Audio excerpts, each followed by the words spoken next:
We got a great example today of just how much the WBC means to the players in it when South Korea beat Australia to advance to the next round, eliciting some real heartbroken reactions from the land down under and some electric ones from the winning team. But this would not be the only instance we would see of emotion on the day, though the one I wanted to highlight in this video is decidedly more negative. When Jonathan Arose not only intentionally refused to hustle coming out of the box with his team down by 1 with a potential relegation on the line, but then also tried to fight his own manager afterwards. We'll get there, but first let's go over what actually happened. Nobody scored through the game's first 5 innings, with Adrian Alameda and Paulo Espino having excellent starts of 4 innings each. It would be then in the 6th that this would change, when Jordan Diaz knocked in the first run of the contest on a sacrifice fly, followed shortly after by run-scoring singles from Reynaldo Rodriguez and Daniel Vallanin. Suddenly, it seemed like Colombia had a commanding lead, but this would quickly get chipped away at in the bottom of that very same frame, on a home run off the bat of Jose Caballero, which also was his team's first hit of the entire contest. There would be very little action once again until the bottom of the 8th, when Jose Ramos and Christian Bethancourt each notched run-scoring hits, cutting Panama's deficit down to just 1.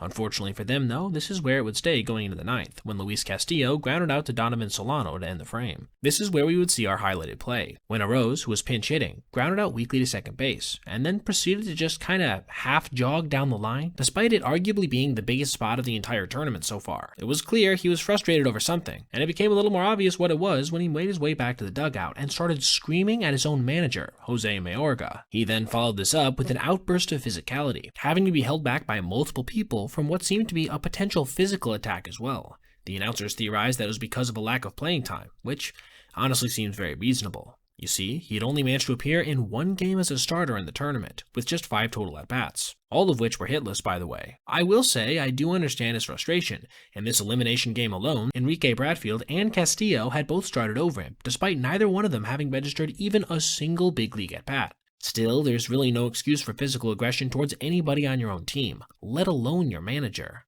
Caballero would fly out to right field shortly after, securing a victory for Colombia in what will be their final game of the WBC, and a bitter end for a Panama team that could potentially be relegated out of Pool A entirely if things don't break their way when it comes to the play of Canada.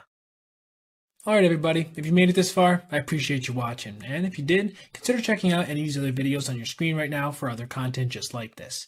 Also, if you ever see anything you'd like to see me detail in the video, feel free to reach out to my email, basebpoet@gmail.com, and if I end up using your idea, I'll give you a shout out. Thanks for watching. Have a great rest of your day.